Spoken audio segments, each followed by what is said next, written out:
sa inyo. Kamusta kayo? Sana'y sa maayos kayo na kalagayan. So please watch and subscribe Remil Vlogs dahil marami siyang gagawin na content para sa ating lahat. Subscribe kayo sa Remil Vlog.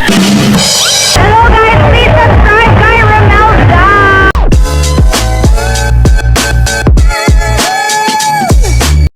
So eto, may hinanda tayo dito na balde kasi yung ating manok na si Pumpkin, yung sumunod kay Pumpkin Black, tsaka yung ating mag-ina is papaliguan natin ngayon kasi kagabi pinurga natin. Hindi na tayo nag-video kagabi kasi bawal naman talaga sa ating luluwayti. Ayan nyo, yung mga naipalabas nila kulay green at ito yung ginamit natin kagabi. Ayan, ito oh, yan yung ating pamurga na ginamit, 3 piraso to. Ayan o, 3. So ito sila yung papaliguan natin, yung hinahanda, ginagayak natin. Ito naman is pina-priming na natin yan silang dalawa kasi balak nating inbreeding for yan, back to mama. Nang sa ganun makapagpalabas tayo ng medyo bloodline nito, no, ng ating Raptor Roundhead from Hap and Sons Game Farm. Nang sa ganun medyo nakitaan natin ng potential ito. Si ating Raptor Roundhead medyo maganda. Mga binitawan natin, no. So andito papaliguan natin, yung gamit naman natin is dito yung mga gamot natin, no. Yan yung ating breeder ADE. Yan, so ito yung gagamitin natin ngayon. Zeromite sa pagpapaligo ng ating ayun ng mga manok. Ayan yung gagawin natin ngayon. So bali di ko na ipapakita yung pagpapaligo sa mga nuks natin, basta hinahanda ko sila ngayon. Yung isa hinahanda natin para sa kanyang darating na schedule, yung dalawa naman is para sa back to mama natin, no, inbreeding. So pinapriming natin sa ngayon. Ito, 1 piraso lang yung gagamitin natin. So bubuhos natin dito. Yan, buksan natin. So ang gawin natin para di masayang, yan, lahatin natin pag gupit, nang sa ganon di masayang yung ating shampoo. Ayan, no, tumutulo talaga. So tara, papaliguan ko muna yung ating mga nukis na ando doon, no. Yan. Tapos kapag natapos ko silang paliguan, ayan, nakahanda na yung ating 3x3. Yan. So yung ating pulit sa 3x3, yung ating Raptor Roundhead, itabi na natin para magkakilala sila, no. Nang sa ganun kapag naisama natin sa isang flying pen, breeding pen, di na sila magkailangan. At yung ating isa naman na yun ating hinahanda is itatali lang natin dito. Ayan, tatali natin. So ito ngayon, umpisan ko na yung aking pagpapaligo na hindi ko na ipapakita, right? So andito na yung mga pinaliguan natin kaninang umaga. Ayan yung magnanay, oh. Ayan. So tinabi natin para magkasanayan sila. Dito naman, so sinabay ko nga pala si Kanaway kanina sa pagligo. Si Pumpkin Black is hindi pa natin pinaliguan kasi yung kanyang ano dito, sa dibdib is kumbaga hindi pa gaanong goods, no.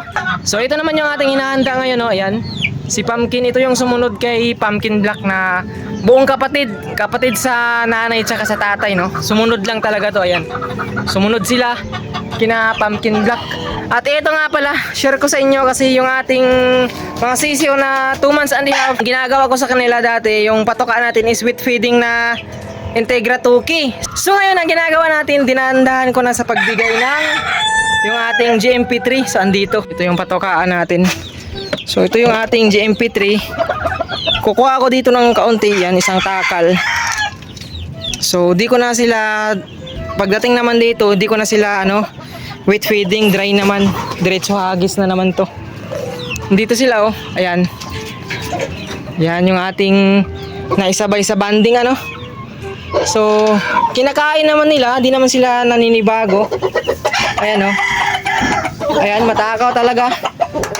Kahit anong pagkain yung ibigay natin, matakaw talaga yung ating ganito ng mga sisyo. Kapag matakaw, alam niyo na, mga nukis ang manok na matakaw, right? Kasi kapag yung behavior ng manok natin, binigyan natin ng patoka, tapos patingin-tingin lang, nako, magduda ka na. Baka yung manok na inaalagaan natin is meron nang iniindang karamdaman. Ayan, no? Yan yung paraan natin. So dinahandaan na natin siguro mamaya balik tayo sa wheat feeding. Tapos bukas, wheat feeding. Then tanghali ngayon, gaya yung ginawa natin, bibigyan natin ng ganto. GMP3 hanggang sa buong GMP3 na. Umaga, hapon, tanghali, bali. Gantong edad, 3 bisis ko pinapakain sila. Ayan o. Diba? At kung napapansin nyo, yung buntot ng ating mga, ayan o. Ng ating mga dalawang puti. So kung napapansin nyo, medyo kulang na. Andito na. Ayan o. Ayan, so ang ginawa ko kagahapon, baka no kasi ito pa oh. So ang ginawa natin, since pine-perform ko dito sa aking backyard yung pag force molting sa kanilang mga buntot. Ginagawa ko yan ng 3 months ngayon, medyo inagahan natin, 2 months and a half naman sila. So inagahan natin ang sa ganun maaga yung pagtubo. So wag niyo akong tularan mga kanugis, no? Matagal ko nang ginagawa to. At na-experience natin na medyo maganda yung kinalabasan. So wag niyo akong gayahin. So nagandahan lang kasi ako sa resulta, kaya hanggang sa ngayon, yun yung pinagpatuloy ko na gawin. Alright?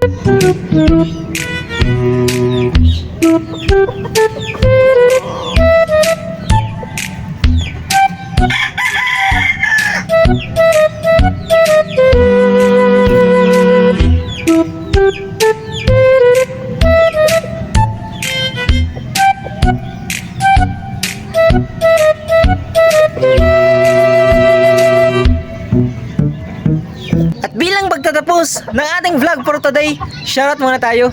Eto, binabati natin si Monico Kieta. Ayan, maraming salamat sa suporta, Lodi. At syempre, shoutout kay Kent Vincent Karakut.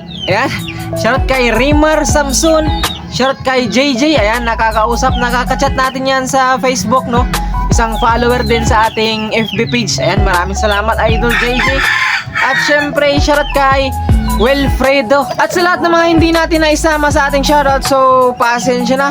Mga kanugis, napakadami pong comments yung natatanggap po ng Remil Vlog at saka Remil Vlog sa ating Facebook account, no? So maraming salamat sa sulit na mga taga-subaybay natin, no? At syempre, binabati ko naman kayong lahat. So shoutout sa inyong lahat. At syempre, mag-comment lang kayo nang sa ganun sinusunod-sunod ko lang kasi yung mga nililista ko na magpapa-shoutout. So di naman natin pwedeng lahat eh. So kukuntian lang natin kasi nga hahaba kasi yung ating video. At sa sumuporta naman sa ating Facebook page, ayan, napakabilis. Nasa 7.4 na agad tayo, no? Nag-active tayo dyan, May 30. Nasa 600 pa tayo. Nasa 14 days pa tayo ng pag-active. Although matagal na tayong mayroong upload, pero nag-active talaga tayo May 30. Ayan, May 30, 600 tayo na follower. Ngayon, June 13, nasa 7.4 na agad. Ayan, napakasulit ng ating mga taga-subaybay. Ayan, Remil Vlog. Maraming salamat. At syempre, hanggang dito na lang muna for today's video. Maraming salamat sa lahat na nag-subscribe, nag-like, nag-comment, nag-share. At sa lahat ng mga nanood sa ating gawang video sa Peace Out.